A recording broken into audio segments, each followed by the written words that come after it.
Good evening everyone. आज हम discuss करेंगे सितंबर 2 2025 के करंट अफेयर्स। ऑलराइट, ये जो करंट अफेयर्स है ये कंपाइलेशन है जो आपके जो डेली न्यूज़पेपर्स हो गए हैं, जैसे द हिंदू है, टाइम्स ऑफ इंडिया है, हिंदुस्तान टाइम्स है, ट्रिब्यून है, या जैसे हिंदी डेलीज़ जैसे दैनिक भास्कर है, कोई भी हो गया जिसमें जो भी एचपी से रिलेटेड जो भी कोई इंपॉर्टेंट न्यूज़ रहेगी, यानी कि जैसे एच का जो प्रिलिमिनरी हो गया, मेंस हो गया है, नॉट जस्ट एच ये आपका नायब तहसीलदार का एग्जामिनेशन है, अलाइड हो गया, और भी जो स्टेट के एग्जामिनेशन है वो आपके इन करंट अफेयर्स की जो सीरीज़ है इसके थ्रू वो काफ़ी ज़्यादा अच्छे से कवर हो जाएंगे। ऑलराइट, तो हम शुरू करते हैं। देखिए, स्टेट के अंदर जाकर जो है, वैसे देखो जो भी करंट अफेयर्स हम डिस्कस करेंगे मैं उसको मेंस का जो सिलेबस है एच का, उसके अकॉर्डिंग इसको मैं रिलेट करने की पूरी कोशिश करूँगा। ठीक है ना, हम उसके अकॉर्डिंग देखेंगे और आपने भी अपने जो करंट अफेयर्स उसी तरह से कंपाइल करने आगे भी। तो जो अभी सिचुएशन आप हिमाचल की देख रहे हो, देखिए लैंडस्लाइड वाली सिचुएशन बनी हुई है। ऑलराइट, रोड ब्लॉक्स हैं पूरे स्टेट के अंदर में जाके, बहुत ज़्यादा बुरे हाल है, डेथ्स हो रही है। ठीक है, फ्लड्स आ रहे हैं, तो जो सिचुएशन है बहुत टेंस्ड बनी हुई है। ऑलराइट, तो ये अब देखिए उसी रिलेटेड आपको जो भी न्यूज़पेपर आप देखोगे तो अभी मैक्सिमम जो न्यूज़ है वो आपकी इन्हीं से ही रिलेटेड आएगी, जो डिज़ास्टर रिलेटेड हो गई है। तो ये आपका जो टॉपिक होंगे है, ये जो भी सारे जो डिज़ास्टर रिलेटेड रहेंगे वो आपका GS1 यूनिट 2 और सब यूनिट 3 से रहेंगे। ठीक है ना, और आपने इसमें एक चीज़ देखनी है कि गवर्नमेंट क्या कर रही है, कैसे कर रही है, कौन कौन सी एजेंसीज होगी वो जो इस पर काम में लगी हुई है, तो वो आपके एग्जामिनेशन पॉइंट ऑफ व्यू से इंपॉर्टेंट रहेंगी। ठीक है ना, मैं प्रिलिमिनरी और मेंस के पॉइंट ऑफ व्यू से आपको चीज़ें बस इसमें बड़ी क्लियरली बताऊंगा। देखो, सबसे पहली बात है कि इसमें जो डिस्ट्रक्शन हो गया है बहुत हैवी है, जो डेथ टोल हो गया है दैट हैज़ रीच्ड 326।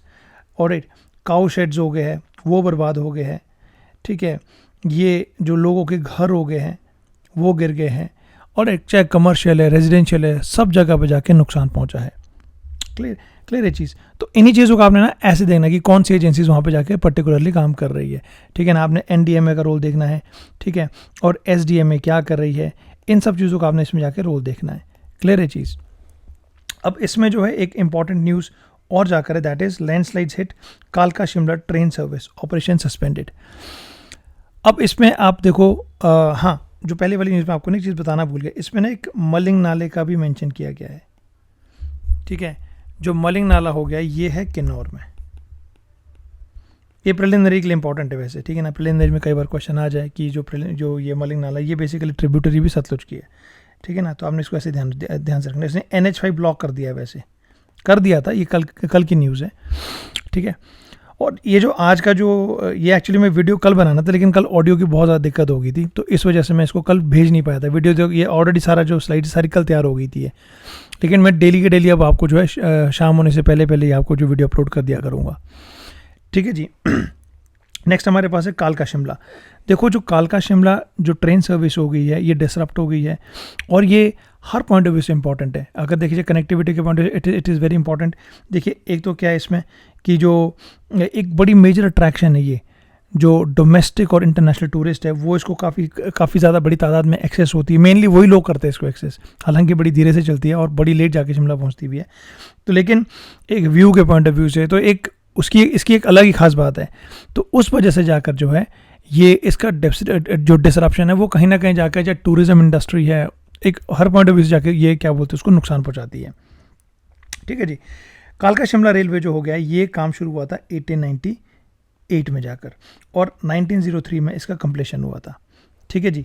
और एक ना आपने कमेंट में जाके लिखना है, एक इसमें लोकल बंदे की हेल्प ली गई थी। ठीक है, उस आदमी का नाम क्या था, एक बाबा करके थे, तो आपने बस नाम बताना है। इसको जो कमेंट सेक्शन है उसमें जाके आप इसमें लिख देना। ऑलराइट, और इसी जो ये कालका शिमला जो रेलवे सर्विस है इसको 2008 में, ये भी प्रिलिमिनरी के लिए इंपॉर्टेंट है, इसको यूनेस्को की जो हेरिटेज लिस्ट हो गई है उसमें इसको शामिल किया गया था। ठीक है जी, 2008। तो आपने इस चीज़ का भी ध्यान रखना है। क्लियर।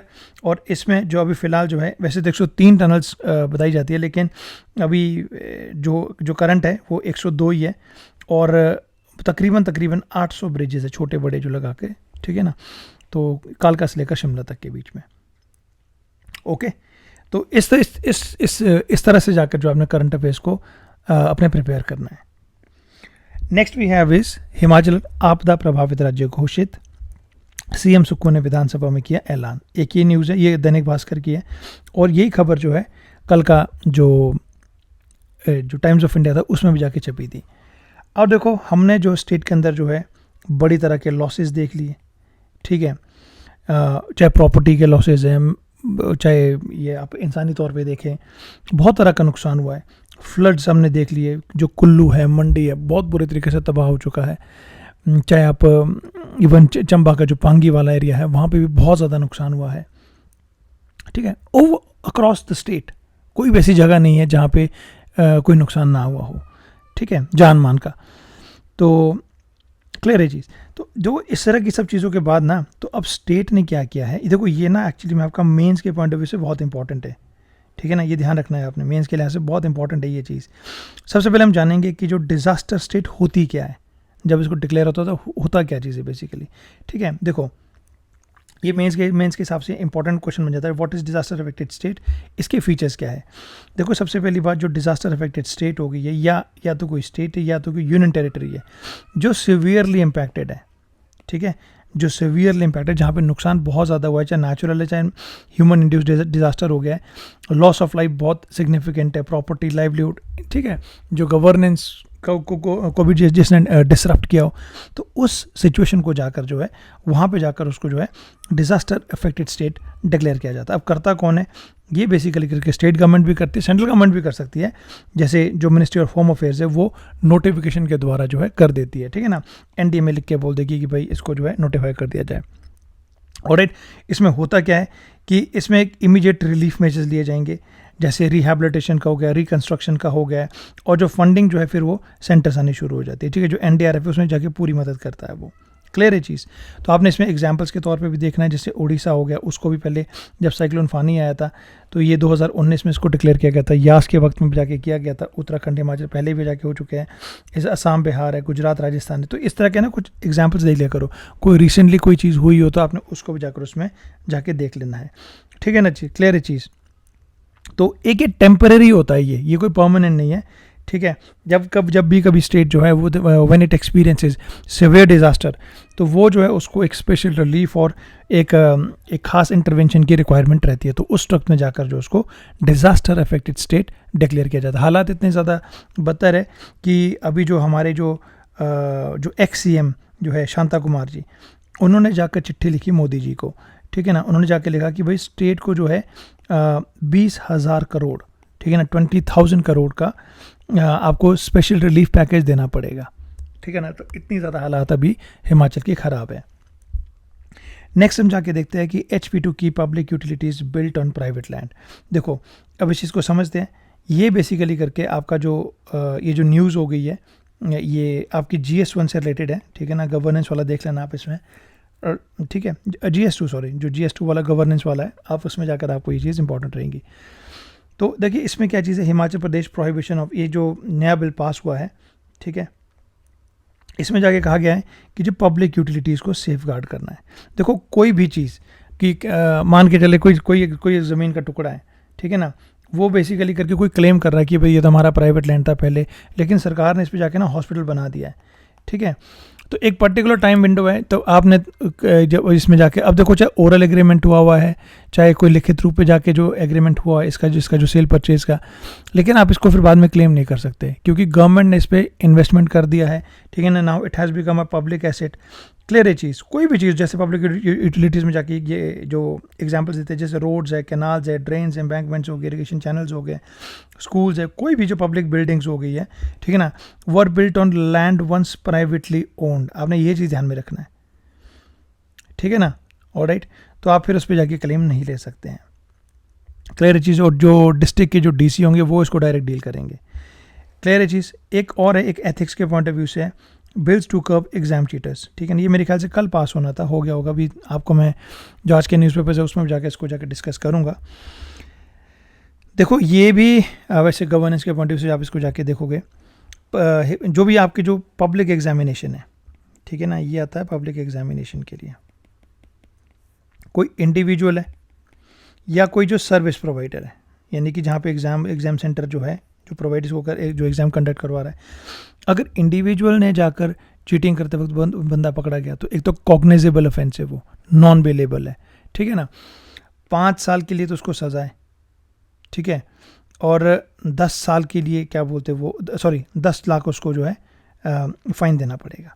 और जो सर्विस प्रोवाइडर हो गया उसको 1 करोड़ का फ़ाइन है और 4 साल की उसको जो है उसको बैन कर दिया जाएगा। अब आपने मुझे बताना है कि इसको कमेंट सेक्शन में लिखो कि बैन 4 साल का होना चाहिए या बैन जो है वो लाइफ टाइम होना चाहिए, ठीक है ना।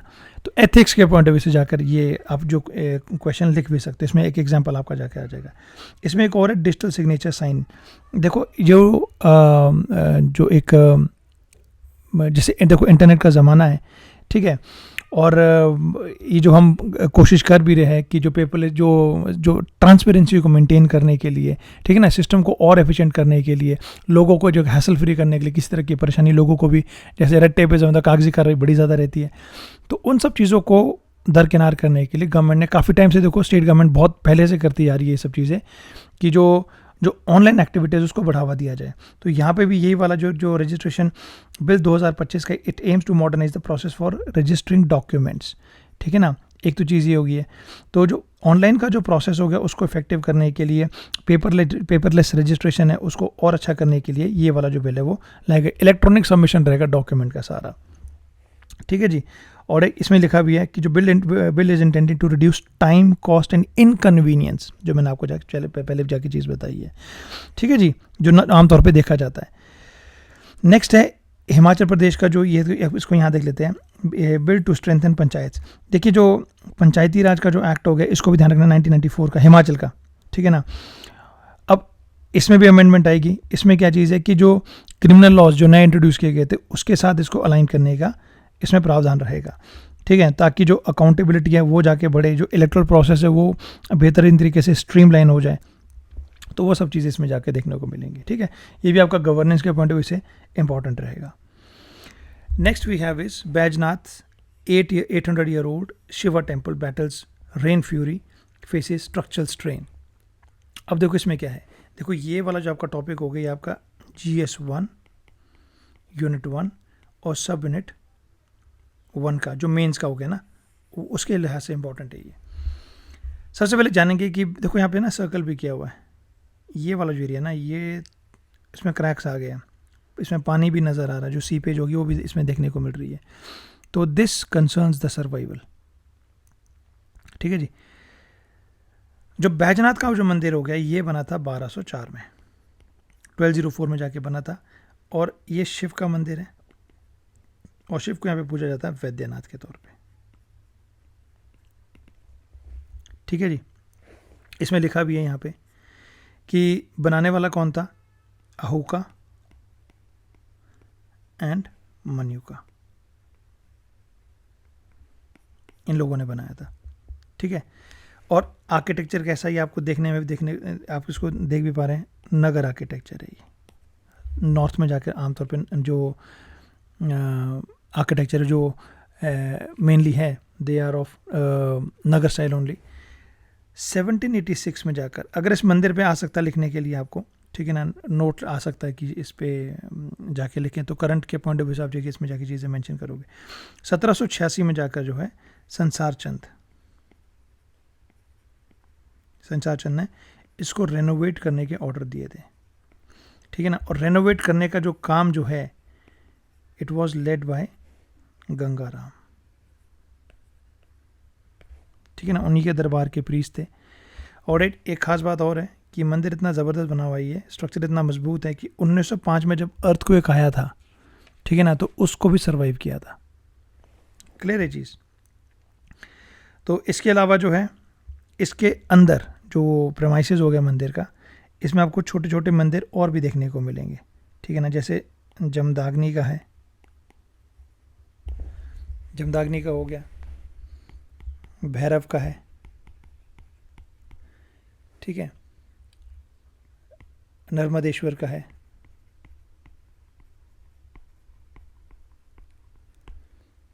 और चौथा है मुरली मनोहर का। मुरली मनोहर का। ठीक है जी, ये इंपॉर्टेंट है। और मुरली मनोहर का तो एक्चुअली इसमें लिखा भी यहाँ पे जो राधा कृष्णा का जो मंदिर है ना, उसमें भी जाके क्रैक्स वगैरह विजिबल इसमें देखे गए हैं। ऑलराइट, और यहाँ पे दशहरा जो है जब वो सेलिब्रेट किया जाता है, लेकिन यहाँ पे रावण जो है, रावण को जलाया नहीं जाता यहाँ पे। ठीक है, अब रावण के साथ एक कहानी जुड़ी हुई है। तो कुछ पुराण इस तरह से बताते हैं कि रावण जो है, जब रावण ने कैलाश पर्वत पे जाकर तपस्या की और शिव जी भगवान से आग्रह किया कि वो उनके साथ लंका चले, तो भगवान शिव ने भी कहा कि ठीक है। उस वक्त में इस जगह को ना कीरग्राम कहा जाता था, इसका पुराना नाम कीरग्राम भी है, ये ध्यान रखना है। तो भगवान शिव भी चल पड़े। तो शिव जी ने कहा कि आप ना शिवलिंग कैरी करो। ठीक है, रावण को कहा कि भाई शिवलिंग को उठाओ और इसको साथ में लेकर चलो, लेकिन शिवलिंग नीचे नहीं लगना चाहिए। लेकिन जब वो इस जगह पे जा कीरग्राम पहुंचे तो वहाँ पे प्यास लगी रावण को। तो रावण ने क्या कर दिया, वो जो शिवलिंग है नीचे रख दिया। ठीक है, जब नीचे रख दिया तो जो शिवलिंग यहाँ पर जो है, इट सेटल्ड एज, ये प्रिलिमिनरी के लिए इंपॉर्टेंट है, it here at this point settled as Ardhanarishvara.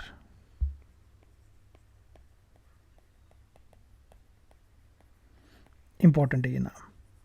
ठीक है जी, तो इतनी सी कहानी इसकी। अब देखो, अगर आपको मेंस में लिखने को आ जाए, कोई क्वेश्चन आ जाए, तो आप उसमें जाके क्या करोगे, देखो ये स्टोरी तो लिखोगे बैकग्राउंड की। 1204 में जाकर इसको बनाया गया था। अहू का, मन्यु का जो मर्चेंट्स थे, उन लोगों ने इसको बनाया था। ठीक है ना, पर्टिकुलर जगह बता सकते हो कहाँ है। फिर उसके बाद आप हिस्टोरिकल बैकग्राउंड दोगे कि इसको रेनोवेट भी किया गया था। फिर बाद में जाकर आप जो है, अभी आप इसमें ये भी कह सकते कि रिसेंटली इसमें कुछ क्रैक्स डेवलप हुए हैं, डैम्पनेस इसमें जाके देखने को मिली है, तो जो थोड़ा सा जो है इसका सर्वाइवल का इशू है।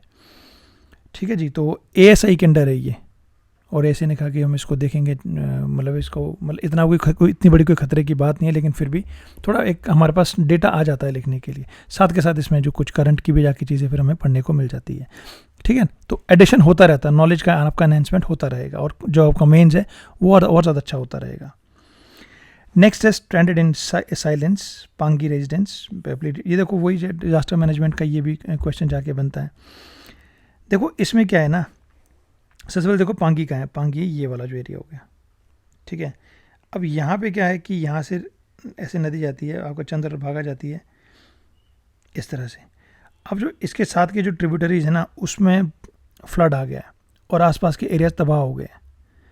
ठीक है, इसमें वैसे तो कोई बड़ी चीज़ें नहीं है। देखो कनेक्टिविटी से भी दूर हो, मतलब कि यहाँ पे क्या हो गया, 26 अगस्त को इंटरनेट डिसरप्ट हो गया। ये केबल आती है यहाँ से, जो जम्मू वाला एरिया है ना, यहाँ से केबल आती है फाइबर। ठीक है ना, तो फाइबर टूट गई यहाँ पे, तो डिसरप्ट हो गया। तो ये बिल्कुल मतलब कि डिस्कनेक्ट ही हो गया पूरे हिमाचल से। 4 दिन तक बेसिकली करके यहाँ पे दिक्कत रही। तो 30 तारीख को जाके रिस्टोर किया गया, 30 अगस्त को, 26 अगस्त को टूट गया था, 30 को जाके रिस्टोर किया गया। इतना बुरा हाल था। लेकिन कुछ न्यूज़ में जाकर कुछ नदी नाले थे जो मुझे लगता है कि प्रिलिमिनरी के पॉइंट ऑफ व्यू से इंपॉर्टेंट है। ठीक है ना, ये तो आपने सुना ही होगा, सनसरी नाला। ठीक है ना, एक धरवास है, एक महालू है, ये आते हैं आपके पांगी में, ये पांगी डिवीज़न में आते हैं।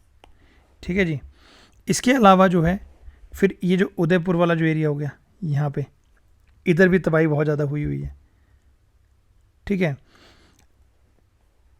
इस तरफ जाकर जो है आपको यू विल फाइंड दरेड़ नाला है, डंडवाल है। ठीक है, धंधल है, सॉरी DHAL, एक मिनट, AND, धंधल हो गया। ठीक है जी, एक ये हो गया। जंगल कैंप नाला, ये नाले के नाम है। ये तीनों जो है ये किस में आते हैं, लाहौल स्पीति में, ये आते हैं आपके लाहौल स्पीति में। ऊपर वाला आता है चंबा, पांगी में जाकर। ठीक है, तो इस तरह से देख लिया करो चीज़ें। कोई भी नाला वगैरह कोई आपको दिखता है तो आपको एडिशन ही मिलेगा, उसको बेनिफिट ही मिलेगा। ठीक है जी, क्लियर। नेक्स्ट करंट अफेयर्स है आपका, स्टेट सीज वेटेस्ट अगस्त इन 76 ईयर्स। अगस्त में 76 साल बाद औसत से 68% इतनी ज़्यादा बारिश हुई है हिमाचल में।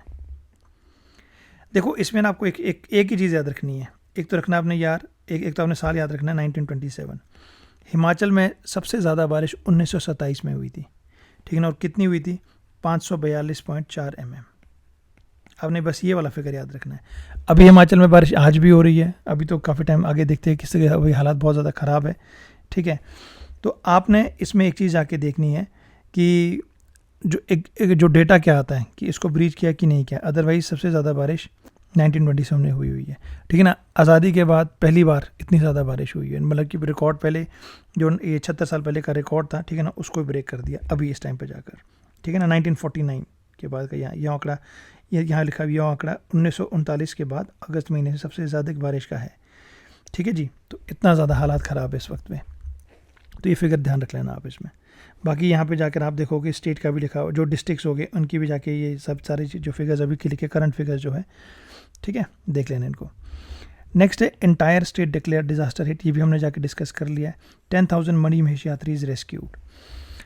देखो मनी महेश, सबसे पहले मनी महेश का देख लेते हैं कि ये जो मनी महेश की जो यात्रा होगी ना, ये है क्या चीज़ है, पहले इसको पढ़ लेते हैं एक बार, ठीक है। देखो मनी महेश यात्रा है क्या है। ये यात्रा लगती है 26 किलोमीटर भरमौर से दूर, ठीक है जी, चंबा में लगती है, और चंबा की जो बुदल वैली हो गई है भरमौर में जो आती है, ये भादो वाला जो महीना हो गया, यानी कि जो अगस्त मिड के बाद का जो टाइम आता है ना हिंदू कैलेंडर के अकॉर्डिंग, ये तब जाके यात्रा जो है ये ऑर्गेनाइज की जाती है। It is presided by lord Shiva, ये चीज़ ध्यान रखनी है आपने इसमें। जो पिलग्रिम्स हो गए हैं, ठीक है ना, ये क्या करते हैं, यहाँ पे एक होली डिप लेते हैं, ठीक है ना, एक ही, लेकिन ये दूसरा डिप होता है। पहला डिप कहाँ पे लेते, चलो उसका आगे हम जाके डिस्कस करेंगे। लोग अलग अलग जगहों से आते हैं, 10-15 हज़ार लोग आए हुए थे यहाँ पे, 15,000, जिनमें से कि 10,000 को अभी रेस्क्यू कर दिया गया है। मेरे ख्याल से 4,000 और रहते हैं जिनको रेस्क्यू करना है, और हालात इतने ख़राब है कि यहाँ पे ना 4 डेड बॉडीज़ हैं जो अभी तक वापस नहीं भेजी हुई है, क्योंकि ट्रांसपोर्टेशन एक्टिविटीज़ भी बिल्कुल ठप पड़ी हुई है। तो खैर मैं बात कर रहा था होली डिप की। देखो ये जो मणिमहेश लेक हो गया ना, इससे पहले, इससे 1.5 किलोमीटर पहले एक 2 कुंड आते हैं, 2 छोटी छोटी वाटर बॉडीज आती है। एक का नाम है गौरी कुंड और एक का नाम है शिवा करोत्री, ठीक है। नाम से भी ध्यान रखोगे, गौरी फीमेल का नाम है, शिवा मेल है। तो जो गौरी कुंड हो गया इसमें लेती है फीमेल डिप, जो शिवा करोत्री इसमें लेते हैं मेल डिप, ठीक है जी। वो इसमें जाके नहाते हैं। जब यहाँ नहाएंगे उसके बाद जाकर फिर वो मणिमहेश की तरफ जाते हैं। तो मणिमहेश यात्रा पर कभी छोटा सा सवाल बन जाए, अलाइट में छोटे छोटे आपने क्वेश्चंस देखे होंगे, नायब तहसीलदार के मेंस में भी छोटे छोटे क्वेश्चंस कभी आ जाए, तो आप वहाँ पे जाके इन चीज़ों को इस तरह से लिख सकते हो, ठीक है ना। बाकी यहाँ पे फिर करंट का भी लिख सकते हो कि इस तरह की दिक्कत रही है, जो आपने सिचुएशन अभी जाके देख ही रही। ये इंडियन एक्सप्रेस की न्यूज़ है ये, ठीक है जी। चलो, और अलग अलग जगहों से लोग जाते हैं। देखो यहाँ पे जैसे कुकटी पास हो गया है, ठीक है ना। लाहौल से जब जाते हैं, क्या बोलते हैं इधर चंबा की तरफ, तो कुकटी पास क्रॉस करके जाते हैं। कांगड़ा के लोग, मंडी के लोग, ये कवारसी जलसू पास, ये दौलाधार पे आता है पास, ठीक है ना, तो उस तरफ को क्रॉस करके जाते हैं। तो इस तरह की चीज़ें। नेक्स्ट बहुत इंपॉर्टेंट एक न्यूज़ है, देखो ये है आपकी NDPS से रिलेटेड, ठीक है। ये जो आपकी मैंने मणिमहेश वाली भी बताई थी ना, मणिमहेश वाला भी आपका जो कल्चर वाला जो पॉइंट, जो कल्चर वाला जो आपका जो सिलेबस का पार्ट है ना, देखो एक्चुअली में मणिमहेश क्या है, देखो टूरिज़्म की बात भी कर रहा है, ठीक है। मणिमहेश की जो यात्रा टूरिज़्म की बात भी कर रही है, कल्चर की बात भी कर रहा है, दोनों चीज़ों की बात कर रहा है। तो ये ना आपका जो GS1 का आपका जो यूनिट 1 सब यूनिट 1 है वहाँ पर इंपॉर्टेंट है, ठीक है ना। और जो GS3 का आपका सब यूनिट 3 का जो यूनिट 3 का सब यूनिट 3 है, ठीक है। वहाँ पे भी जाकर आपको ये चीज़ उसको आप रिलेट कर सकते, टूरिज्म पॉइंट ऑफ व्यू से भी इंपॉर्टेंट है ये, ठीक है जी। चलिए नेक्स्ट है NDPS से रिलेटेड है, बहुत इंपॉर्टेंट है, बहुत ज़्यादा इंपॉर्टेंट है। देखो इसमें एक चीज़ हैरान करने वाली क्या है, इसमें आप ये पढ़ें, presence of women peddlers a matter of concern for society. Peddler कौन है, जो नशा बेचने वाला है, ठीक है ना। दो लोग हैं इसमें, एक पेडलर होता है, ये भी मेंस के लिए बहुत इंपॉर्टेंट है, और एक हो गया है एडिक्ट। एक्चुअली आमतौर पे होता क्या है, पहले एडिक्ट होता है बंदा, फिर एडिक्शन के बाद जो है वो फिर नशा पे, क्योंकि पैसे की दिक्कत रहती है, ठीक है ना, तो पैसा कमाने के चक्कर में जो फिर वो पेडलर बन जाता है। एक ये इसका चेन ऐसे करके है। तो ये जो टॉपिक हो गया आपका GS2 से रिलेटेड है, यूनिट 3 सब यूनिट 3, ठीक है ना। आप देख लेना उसमें जो ये ड्रग एडिक्शन वाला जो टॉपिक है उसमें जाके चीज़ें आएंगी, ठीक है। देखो इसमें ये बेसिकली करके देखते हैं इसमें ये चीज़ है क्या है। देखो जो एक्ट क्या है चीज़ है, ये narcotic drugs and psychotropic substances, ये जो कानून हो गया ये बेसिकली किसी भी इंडिविजुअल को ये प्रोडक्शन, कल्टीवेशन, खरीदना, बेचना, खरीदना, उसको ट्रांसपोर्ट करना, उसको स्टोर करना, ये बिल्कुल मना करता है। अब ये नार्कोटिक ड्रग्स और साइकोट्रोपिक सब्सटेंसेस है क्या? ये दो चीज़ें हैं। नार्कोटिक जैसे आपका ये कोका लीफ हो गया है, कैनाबिस है, ओपियम है, ठीक है ना, ये चिट्टा, हीरोइन वगैरह आप देखते हो, ठीक है ना, ये जो सारी चीज़ें जो है आपको इसमें जाके हम कंसिडर करते हैं। साइकोट्रोपिक ड्रग एक यही हो गया जो मिलावटी जो चीज़ होती है, केमिकल साथ जाके चीज़ को जाके बनाएंगे, ठीक है। तो ये बेसिकली करके जो है आपका इसका ये डेफिनेशन हो गया, ठीक है। इसमें तो मैंने आपको जाके एप्लीकेबिलिटी उसकी जाके बता भी दी है कि प्रोडक्शन वगैरह आप इन सब चीज़ों की नहीं कर सकते, सेल परचेज नहीं कर सकते हैं। इसमें सज़ा का प्रावधान क्या है? ये एक ग्रेडेड सिस्टम है जिसमें सज़ा दी जाती है। कैसे करके? क्वांटिटी पे मैटर करता है, कौन इंसान कितना कैरी कर रहा है, तो उसके हिसाब से जाकर उसको सज़ा दी जाती है, ठीक है। तो आपने बताना है कमेंट में कि सज़ा ऐसे ठीक है, ठीक है, कि या इसका कोई प्रावधान और इसमें बदलाव होना चाहिए, ठीक है जी। समझ गए ना? तो मैंने आपको चीज़ बताई कि जो ग्रेडेड सिस्टम है कि क्वांटिटी के हिसाब से जाकर जो देखा दी इसमें पेनल्टी लगाई जाएगी। मिनिमम पेनल्टी है 10 साल की और उसको 20 साल भी किया जा सकता है। अगर दोबारा पकड़ लिया, रिपीटेड ऑफेंसेज है, तो उसको डेथ पेनल्टी में भी कन्वर्ट किया जा सकता है। 1989 का जो कानून हो गया उसमें जाकर इसमें अमेंडमेंट की गई जिसके तहत जो सेंटेंस जो है इसको कर दिया नॉन कम्यूटेबल, कि बदली नहीं जाएगी, ठीक है ना, कोई भी कुछ भी कर ले इसको बदला नहीं जाएगा, ठीक है। Except for the sentence awarded for the consumption of drugs. हाँ, कोई कंज्यूम कर रहा ड्रग्स को, उसके मामले में इसमें किसी ना किसी तरह की राहत की जा सकती है। ऑलराइट एवरीवन, तो ये थी, आपने इन सब चीज़ों को कुछ इस तरह से जाके स्टैटिक आपका जो जीके हो गया, जो जनरल स्टडीज़ हो गया है, उसको साथ जोड़ के पढ़ा करो, ताकि आप करंट अफेयर्स और आपका जो जनरल स्टडीज़ हो गया बहुत अच्छा हो जाए। ये जो सीरीज़ हो गई है ये आपको बहुत ज़्यादा हेल्प करेगी HS प्रीलिम्स और मेंस के लिए। मैं इसको ऐसे कंटिन्यू रखूँगा, ठीक है ना, और डेली की डेली आपको वीडियोज़ जो है मिलते रहेंगे। ऑलराइट, और आपने भी अपने रजिस्टर 3 रजिस्टर लगा दो, GS 1 का है, 2 का है और 3 का है, और उसको उसी तरह से कंपाइल करते रहो, ठीक है जी।